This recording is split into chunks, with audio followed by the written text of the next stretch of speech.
আসসালামু আলাইকুম, স্বাগত জানাচ্ছি আরটিভি দুপুরের সংবাদে। আপনাদের সঙ্গে রয়েছি আমি হাবিবা আফরোজ। ভারত স্বৈরাচারকে আশ্রয় দিয়ে বিরাগ ভাজন হলে কারোর কিছুই করার নেই, এমন মন্তব্য করেছেন বিএনপির ভারপ্রাপ্ত চেয়ারম্যান তারেক রহমান। বলেন, অন্তর্বর্তী সরকার যত বেশি দৃঢ় থাকবে ততই সন্দেহ চলে যাবে।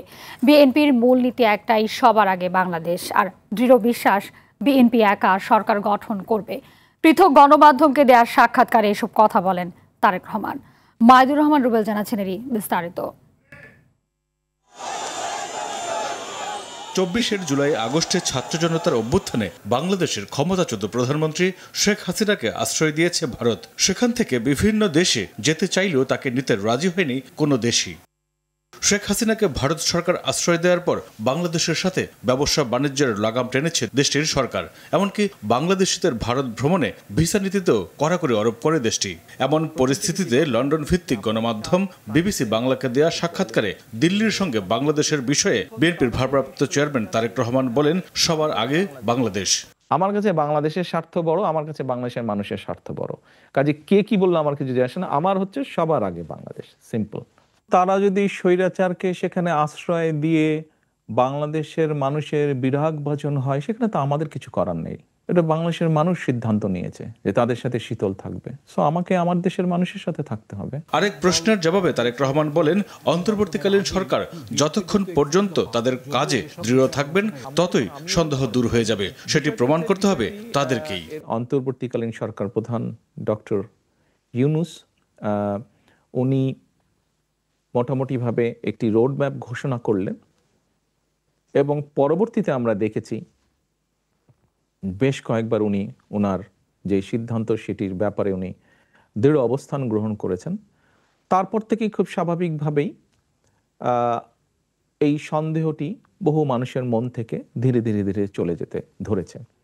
আমি মনে করি ওনারা যা বলেছেন, ওনারা যতক্ষণ পর্যন্ত দৃঢ় থাকবেন ওনাদের বক্তব্যে, ওনাদের কাজে, এ ব্যাপারে যত বেশি দৃঢ় থাকবেন ততই সন্দেহ চলে যাবে আস্তে আস্তে। এছাড়া যুক্তরাজ্য ভিত্তিক সংবাদ মাধ্যম ফিনান্সিয়াল টাইমসকে দেয়া সাক্ষাৎকারে তারেক রহমান বলেছেন, আগামী নির্বাচনে নিশ্চিতভাবে জিতবে বিএনপি।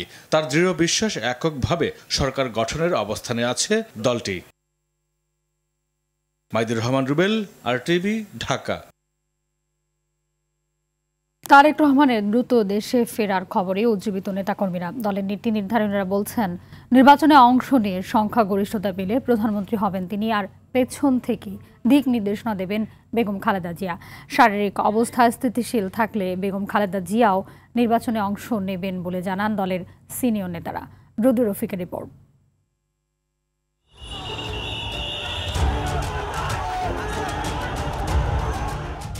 ২০০৭ সালে সেনা সমর্থিত তত্ত্বাবধায়ক সরকারের আমলে গ্রেপ্তার হন বিএনপি চেয়ারপারসন বেগম খালেদা জিয়া, তারেক রহমান ও আরাফাত রহমান কোকো। গ্রেপ্তারের পর জিজ্ঞাসাবাদের সময় তারেক রহমানের উপর অমানুষিক শারীরিক নির্যাতনের অভিযোগ ওঠে। প্রায় ৮ মাস কারাবন্দী থাকার পর ২০০৮ সালের ৩ সেপ্টেম্বর জামিন পান তারেক রহমান। ১১ সেপ্টেম্বর উন্নত চিকিৎসার জন্য হাসপাতাল থেকে যুক্তরাজ্যের উদ্দেশ্যে রওনা হন। এরপর থেকে লন্ডনে বসবাস করছেন তিনি। ২০১৮ সালে দুর্নীতি মামলায় দণ্ড পেয়ে দ্বিতীয়বারের মতো কারাগারে পাঠানো হয় বেগম খালেদা জিয়াকে। মায়ের অবর্তমানে সে সময় থেকে ভারপ্রাপ্ত চেয়ারম্যানের দায়িত্ব পালন করে দলের নেতৃত্ব দিয়ে আসছেন তিনি। ২৪ গণঅভ্যুত্থানে আওয়ামী লীগ সরকারের পতনের পর থেকেই রাজনৈতিক অঙ্গনে একটি প্রশ্ন, কবে দেশে ফিরছেন তারেক রহমান। নানা সময় নানা কথা শোনা গেলেও সোমবার বিবিসি বাংলাকে দেওয়া এক সাক্ষাৎকারে তারেক রহমান জানান, নির্বাচনের আগেই দেশে ফিরছেন তিনি। জনগণের সম্পৃক্ত এরকম একটি নির্বাচন হবে, সেখানে তো অবশ্যই আমি নিজেকে দূরে থাকতে পারবো না, আমাকে আসতেই হবে, মাঠেই ইনশাল্লাহ থাকবো আমি। নির্বাচনে জয়ী হলে তারেক রহমানই হবেন আগামী প্রধানমন্ত্রী, বলছেন দলের নেতারা। আমরা যদি সংখ্যাগরিষ্ঠতা পাই, তারেক সাহেবই আগামী দিনের প্রধানমন্ত্রী, এখানে কোনো নাই। দল ও রাষ্ট্রের সব কার্যক্রম বেগম খালেদা জিয়ার দিক নির্দেশনায় পরিচালিত হবে বলেও জানান তিনি। যেহেতু তারেক রহমান সাহেব এতদিন করেছেন, দল চালিয়েছেন, করেছেন, স্বাভাবিকভাবেই তারেক রহমান সাহেবই দেশের নেতৃত্ব দিবেন এবং পিছন থেকে আমাদের চেয়ারপারসন ওটাই গাইড করবে। আসন্ন জাতীয় নির্বাচনে বেগম খালেদা জিয়াও অংশ নিতে পারেন বলে জানান দলের এই জ্যেষ্ঠ নেতা। আমাদের দলের চেয়ারপারসন হচ্ছে ম্যাডাম খালেদা জিয়া। উনি যে বর্তমান শারীরিক অবস্থা, আমার মনে হয় এই শারীরিক অবস্থায় উনি নির্বাচনে অংশগ্রহণ করতে পারবেন। তারেক রহমানের ঘোষিত ৩১ দফার ভিত্তিতে একটি সুখী সমৃদ্ধ দেশ গড়ে তোলা হবে বলে জানান বিএনপি নেতারা। এই ৩১ দফা সেখানে ম্যানিফেস্টোতে ভীষণভাবে প্রভাব ফেলবে। রুদ্র রফিক, RTV, ঢাকা। যারা ৭১-এ মহান মুক্তিযোদ্ধাকে স্বীকার করে না তাদের এদেশে নির্বাচন করার কোনো অধিকার নেই বলে মন্তব্য করেছেন বিএনপির ভাইস চেয়ারম্যান বরকতুল্লাহ বুলু। দুপুরে ঢাকা রিপোর্টার্স ইউনিটিতে গণতান্ত্রিক বাম ঐক্য আয়োজিত এক আলোচনা সভায় তিনি এসব কথা জানান। এ সময় তিনি আরও বলেন, কোনো উগ্রবাদী মৌলবাদীদের খপ্পরে যেন না পড়ে দেশ, সেজন্য সবাইকে সতর্ক থাকতে হবে। দেশের বর্তমান অস্থিতিশীল পরিস্থিতি থেকে উত্তরণে গণতান্ত্রিক সরকারের বিকল্প নেই জানিয়ে প্রয়োজনে ডিসেম্বরে নির্বাচন আয়োজনের দাবিও জানান বরকতুল্লাহ বুলু।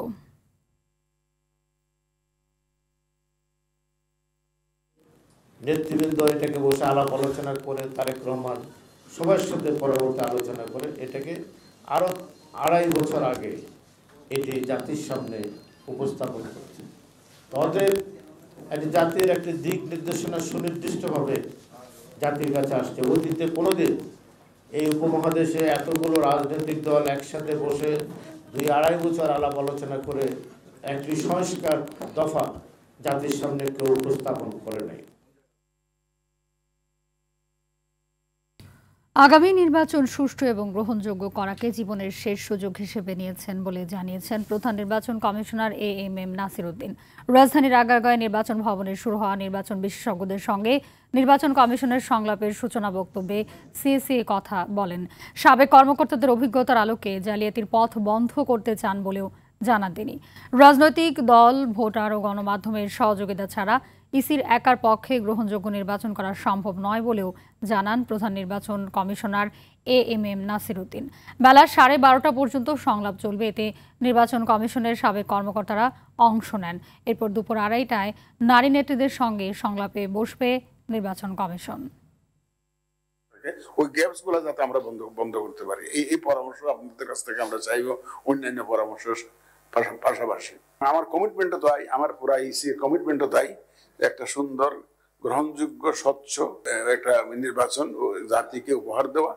এখানে সবার সহযোগিতা লাগবে, ইসি একার পক্ষে সম্ভব না। এখানে সবার সহযোগিতা লাগবে, মিডিয়ার সহযোগিতা লাগবে, রাজনীতিবিদদের সহযোগিতা তো লাগবেই। মানবতা বিরোধী অপরাধের দায়ে দল হিসেবে আওয়ামী লীগের বিচারের জন্য আনুষ্ঠানিক তদন্ত শুরু করেছে আন্তর্জাতিক অপরাধ ট্রাইব্যুনালের তদন্ত সংস্থা। তদন্তকালীন অন্য কোনো রাজনৈতিক দলের সংশ্লিষ্টতা পাওয়া গেলে তাদের বিরুদ্ধেও আইনি পদক্ষেপ নেওয়া হবে বলে জানান চিফ প্রসিকিউটর তাজুল ইসলাম। দুপুরে আন্তর্জাতিক অপরাধ ট্রাইব্যুনালে এসব কথা বলেন তিনি। এ সময় তিনি আরও বলেন, রাষ্ট্রের প্রয়োজনে যে কোনো সময় আইন সংশোধন হতে পারে, তবে চলমান বিচারে এর কোনো প্রভাব পড়বে না। এদিকে ট্রাইব্যুনাল 1-এ শেখ হাসিনা সহ 3 জনের বিরুদ্ধে মানবতা বিরোধী অপরাধের মামলায় সর্বশেষ সাক্ষীর 3য় দিনের জেরা শেষ, বাকি জেরা আগামীকাল। আর ট্রাইব্যুনাল 2-এ আশুলিয়ায় 6 জনের মরদেহ পোড়ানোর মামলায় সাবেক সংসদ সদস্য সাইফুল ইসলাম সহ 16 আসামির বিরুদ্ধে 8ম দিনের সাক্ষ্য নেওয়া হচ্ছে। তাহলে সেই ব্যক্তি বাংলাদেশের কোনো নির্বাচনে, অর্থাৎ পার্লামেন্ট নির্বাচনে নির্বাচিত হওয়ার যোগ্য হবেন না, অর্থাৎ ইলেকশনে তিনি দাঁড়াতে পারবেন না। রাষ্ট্রের প্রয়োজনে, দেশকে সামনে এগিয়ে নেওয়ার প্রয়োজনে সরকার এই আইন শুধু নয়, বিভিন্ন আইনেরই বিভিন্ন ধরনের সংশোধনী আনছেন এই রাষ্ট্রকে সঠিক ট্র্যাকে তোলার জন্য। আন্তর্জাতিক অপরাধ ট্রাইব্যুনালে কারো বিরুদ্ধে আনুষ্ঠানিক অভিযোগ দাখিল হলে তিনি সংসদ সদস্য হিসেবে নির্বাচিত হবার যোগ্যতা হারাবেন জানিয়েছে সরকার। সোমবার আইন, বিচার ও সংসদ বিষয়ক মন্ত্রণালয়ের লেজিসলেটিভ ও সংসদ বিষয়ক বিভাগ থেকে জারি করা প্রজ্ঞাপনে এই তথ্য জানানো হয়। এটি বলা হয়, আন্তর্জাতিক অপরাধ ট্রাইব্যুনালে আনুষ্ঠানিক অভিযোগ দাখিলের পর অভিযুক্ত ব্যক্তি স্থানীয় সরকার সংস্থার সমূহের সদস্য, কমিশনার, চেয়ারম্যান, মেয়র বা প্রশাসক হিসেবে নির্বাচিত বা নিয়োগপ্রাপ্ত হতে বা থাকতে পারবেন না। প্রজাতন্ত্রের কোনো চাকরিতেও নিয়োগপ্রাপ্ত হতে পারবে না। এছাড়া অন্য কোনো সরকারি পদে অধিষ্ঠিত হতে পারবে না বলেও জানানো হয় প্রজ্ঞাপনে।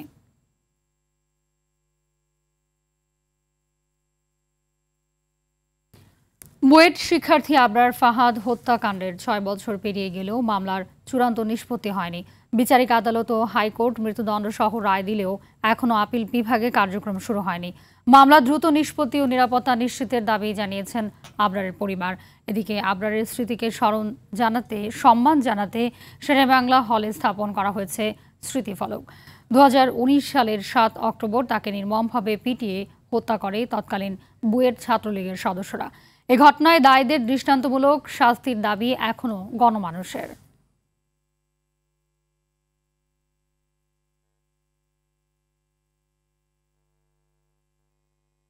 দেশের অর্থনীতি স্বস্তিতে থাকলেও দারিদ্র্য বিমোচনে চ্যালেঞ্জ রয়েছে বলে জানিয়েছেন অর্থ উপদেষ্টা ডক্টর সালেহ উদ্দিন আহমেদ। তিনি বলেন, সরকার খাদ্য মূল্যস্ফীতি কমাতে চায়। সকালে সচিবালয়ে সরকারি ক্রয় সংক্রান্ত উপদেষ্টা পরিষদের সভায় এসব কথা বলেন অর্থ উপদেষ্টা। তিনি বলেন, মজুদ বাড়াতে ভারত থেকে 50,000 মেট্রিক টন চাল আমদানি করা হচ্ছে। IMF এর পাইপলাইনে আরও টাকা আসবে, তা নিয়ে বিশ্বব্যাংকের সাথে আলোচনা হবে। এখনও আমেরিকার সঙ্গে শুল্ক নিয়ে চুক্তি হয়নি, তবে তাদের সাথে বাণিজ্য বাড়াতে কাজ করছে সরকার। এছাড়াও চীন থেকে 20টি যুদ্ধ বিমান ক্রয়ের বিষয়ে জানতে চাওয়া হলে বিষয়টি এড়িয়ে যান অর্থ উপদেষ্টা। আছে, এটা আমি অস্বীকার করি না।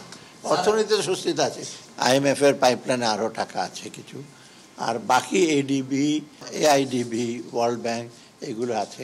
আর মোটামুটি অনগোয়িং যেগুলোতে কমিটমেন্ট আছে, 2টা এগ্রিমেন্ট সই হবে ওয়ার্ল্ড ব্যাংকের সাথে।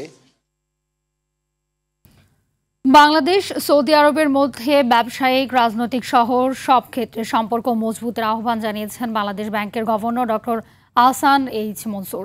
দুপুরে রাজধানীর বনানীতে সৌদি আরব বাংলাদেশ বিজনেস সামিট অনুষ্ঠানে এই আহ্বান জানান তিনি। ভবিষ্যতে দেশে সৌদি আরবের জন্য বিনিয়োগের ভালো সুযোগ রয়েছে বলেও জানান গভর্নর। এ সময় বিএনপির স্থায়ী কমিটির সদস্য আমির খসরু মাহমুদ চৌধুরী বলেন, সৌদি আরবের বড় বিনিয়োগের অপেক্ষায় রয়েছে বাংলাদেশের পুঁজিবাজার। এ সময় জ্বালানি খাত সহ দেশের সব গুরুত্বপূর্ণ খাতে বিনিয়োগের আহ্বানও জানান আমির খসরু।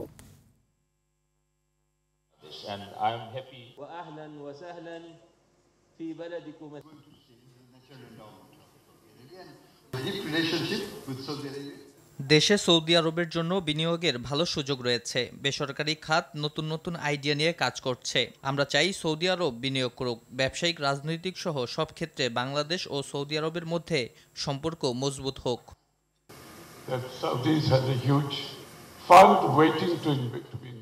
আমাদের পুঁজিবাজার সৌদি আরবের বড় বিনিয়োগের অপেক্ষায় আছে।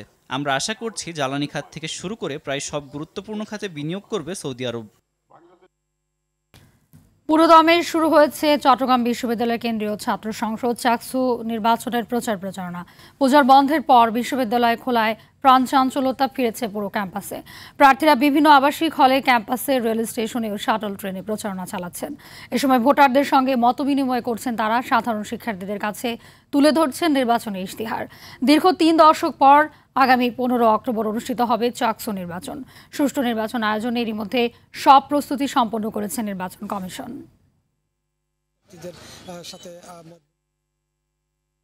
কমতে শুরু করেছে দেশের উত্তর পশ্চিমাঞ্চলের তিস্তা, ধরলা, দুধকুমার নদ নদীর পানি। আজ ভোর 6টায় ডালিয়া ব্যারেজ পয়েন্টে বিপদসীমার 43 সেন্টিমিটার নিচ দিয়ে প্রবাহিত হচ্ছে পানি। এতে ফুসে উঠেছে লোকালয় ও ফসলি জমির ক্ষতচিহ্ন। এদিকে কুড়িগ্রামেও কমতে শুরু করেছে সবকটি নদ নদীর পানি। তবে কিছু পয়েন্টে তিস্তার পানি বিপদসীমার 4 সেন্টিমিটার উপর দিয়ে প্রবাহিত হচ্ছে। পানি উন্নয়ন বোর্ডের বন্যা পূর্বাভাস ও সতর্কীকরণ কেন্দ্র বলছে, আগামী 3 দিন তিস্তা নদীর পানি স্বাভাবিক পর্যায়ে নেমে আসবে। এতে নিম্নাঞ্চলের বিদ্যমান বন্যা পরিস্থিতির উন্নতি হবে।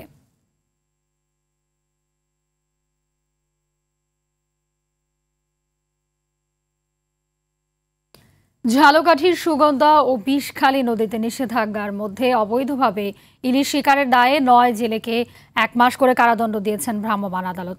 অভিযানে 37,000 মিটার অবৈধ কারেন্ট জাল ও একটি মাছ ধরার নৌকা জব্দ করেছে মৎস্য বিভাগ। এদিকে ভোলায় নিষেধাজ্ঞা উপেক্ষা করে ইলিশ ধরা ও বিক্রয় অভিযোগে 7 জনকে আটক করা হয়েছে। এছাড়া অবরোধের সময় কর্মহীন জেলেদের 25 কেজি করে চাল দিয়েছে জেলা প্রশাসন। গত 24 ঘন্টায় 18টি টিম অভিযান চালিয়ে 3,55,000 মিটার জাল, 24 কেজি ইলিশ মাছ জব্দ করেছে জেলা মৎস্য বিভাগ। প্রায় 2.5 ঘন্টা পর সিলেটের সঙ্গে সারা দেশের রেল যোগাযোগ স্বাভাবিক হয়েছে। সিলেট থেকে একটি ইঞ্জিন পাঠিয়ে উদয়ন এক্সপ্রেস ট্রেনটি সিলেট স্টেশনে নেওয়ার পর সকাল 11টার দিকে ট্রেন চলাচল স্বাভাবিক হয়। পরে স্টেশন থেকে ছেড়ে যায় ঢাকাগামী কালনী এক্সপ্রেস। এছাড়া ঢাকা থেকে সিলেটগামী উপবন এক্সপ্রেসও সিলেট স্টেশনে পৌঁছে। এর আগে সিলেটের মোগলা বাজারে সকালে উদয়ন এক্সপ্রেস ট্রেনের 3টি বগি লাইনচ্যুত হয়। পরে রেলের প্রকৌশলী কর্মীরা প্রায় 2 ঘন্টার চেষ্টা করে রেল লাইন মেরামত করেন। এদিকে দুর্ঘটনার কারণ তদন্তে 4 সদস্য বিশিষ্ট কমিটি গঠন করা হয়েছে।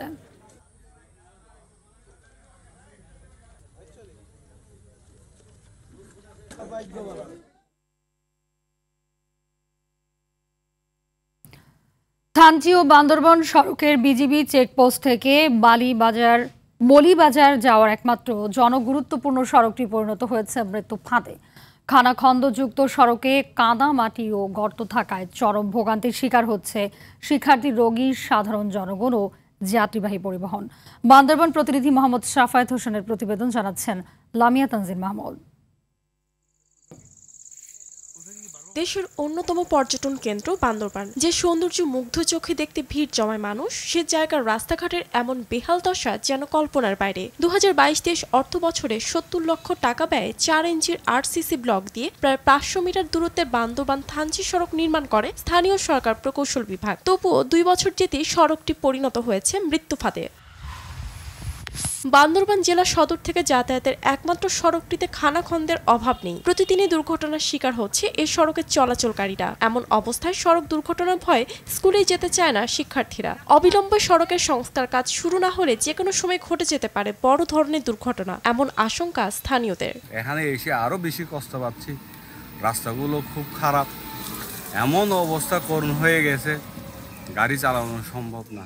এই রাস্তাটা খুব ভাঙাচোরা, অনেক বেহাল মধ্যে আছে। এদিকে আগের প্রাক্কলন সংশোধন করে নতুন প্রাক্কলন সদর দপ্তরে দেওয়া হয়েছে। অনুমোদন পেলে কাজ শুরুর আশ্বাস দিলেন স্থানীয় সরকার প্রকৌশল বিভাগের এক কর্মকর্তা। ডিজাইন টেমপ্লেট অনুযায়ী হেডকোয়ার্টারে সেটা অনুযায়ী আমাদের যে আরসিসি আমরা 175 মিলিমিটার আরসিসি থিকনেস ধরে এবং সেখানে প্রয়োজনীয় 10 মিলিমিটার স্টিল দিয়ে নির্ধারিত ডিজাইনে যে স্পেসিং দেওয়া আছে সেই স্পেসিং অনুযায়ী আমরা একটা রিভাইজ এস্টিমেট তৈরি করেছি। সেই রিভাইজ এস্টিমেট তৈরি করে আমরা অলরেডি এটি সদর দপ্তরে অনুমোদনের জন্য আমরা পাঠিয়েছি। পর্যটনের অন্যতম নিদর্শন বান্দরবানের সড়ক নিয়ে আরও সতর্ক হবে কর্তৃপক্ষ, এমনটাই আশা সংশ্লিষ্টদের।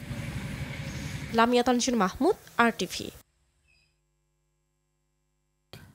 বরগুনার পাথরঘাটায় সড়ক নির্মাণের 4 মাসের মাথায় উঠে গেছে কার্পেটিং। খানাখন্দে ভরে গেছে সড়কের বিভিন্ন স্থান।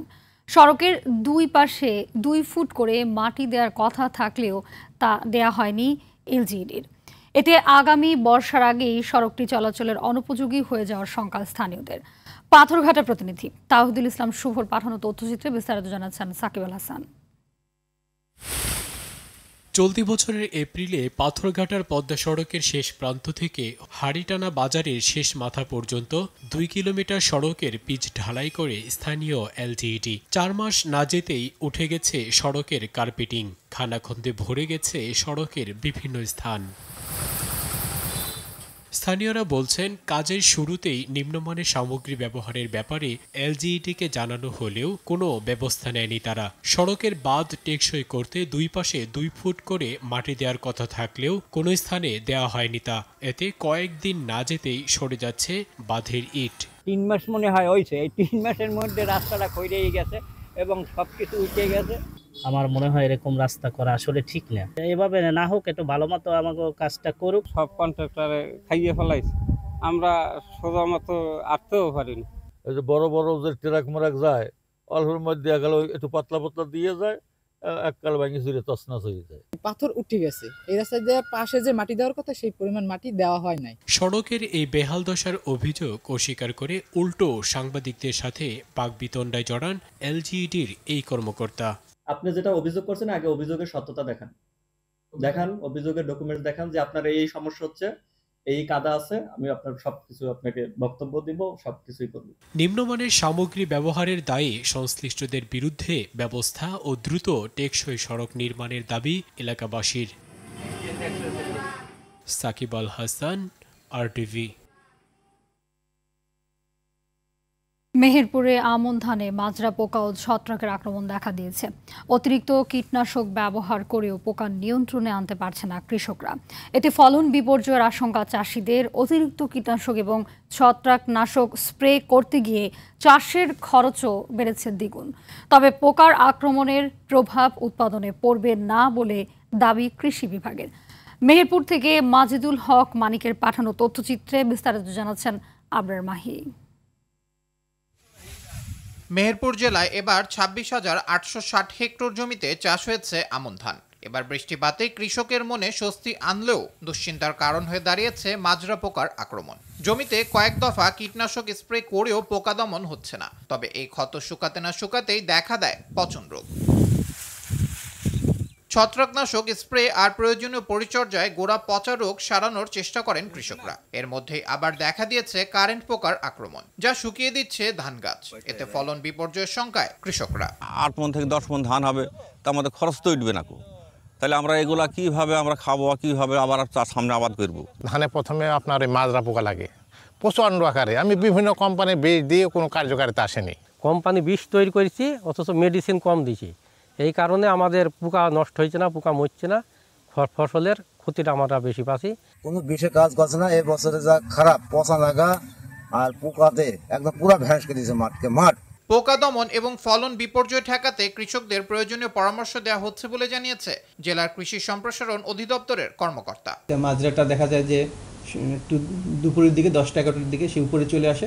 তখন যদি কৃষকরা হাত জাল ব্যবহার করে এগুলো ধরে নষ্ট করে ফেলে তাহলে দমন করা যাবে। যেহেতু এখন সর্বোচ্চ কুশি পর্যায়ে আছে, তো যদি আমরা এখন দমন করে ফেলতে পারি তাহলে আসলে ফলনে গিয়ে এর কোনো নেগেটিভ প্রভাব পড়বে না। তবে ফলন বিপর্যয় ঘটলে উৎপাদন খরচ না ওঠার শঙ্কায় চিন্তিত কৃষকরা। আবরার মাহি, RTV। নারী বিশ্বকাপে নিজেদের দ্বিতীয় ম্যাচে বিকেলে ইংল্যান্ডের মুখোমুখি হচ্ছে বাংলাদেশ। গুয়াহাটিতে ম্যাচটি শুরু হবে বাংলাদেশ সময় বিকেল 3:30টায়।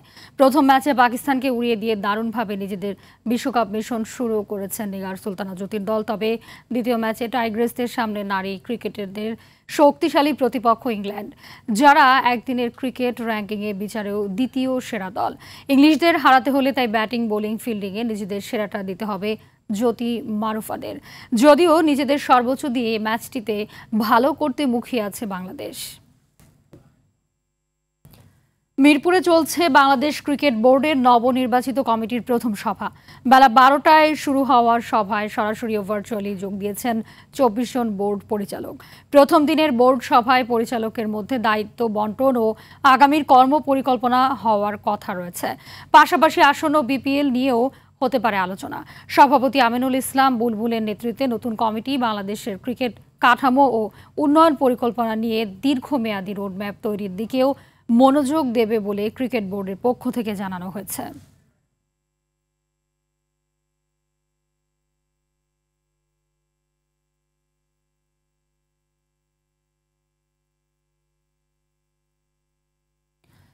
AFC অনূর্ধ্ব 17 নারী চ্যাম্পিয়নশিপের বাছাইয়ের প্রস্তুতিতে রাতে সিরিয়ার বিপক্ষে মাঠে নামবে বাংলাদেশ নারীরা। আরব আমিরাত ফুটবল অ্যাসোসিয়েশনের ট্রেনিং গ্রাউন্ডে ম্যাচটি শুরু হবে বাংলাদেশ সময় রাত 10টায়। বৃহস্পতিবার দ্বিতীয় প্রস্তুতি ম্যাচে স্বাগতিক আরব আমিরাতের মেয়েদের মুখোমুখি হবে বাংলাদেশ। আগামী 13 থেকে 17 অক্টোবর জর্ডানে হবে AFC অনূর্ধ্ব 17 টুর্নামেন্টের বাছাই। সিনিয়রদের মতো অনূর্ধ্ব 17 দলও চায় বাছাই ভালো খেলে মূল পর্ব নিশ্চিত করতে। তাই সিরিয়া এবং আমিরাতের বিপক্ষে প্রস্তুতি ম্যাচ দুটিকে গুরুত্বের সাথে দেখছে কোচিং স্টাফ সহ বাংলাদেশের পুরো দল। দুপুরের সংবাদ এ পর্যন্তই। জেলার সংবাদ বিকেল 5:30টায় দেখার আমন্ত্রণ রইল। ধন্যবাদ সবাইকে।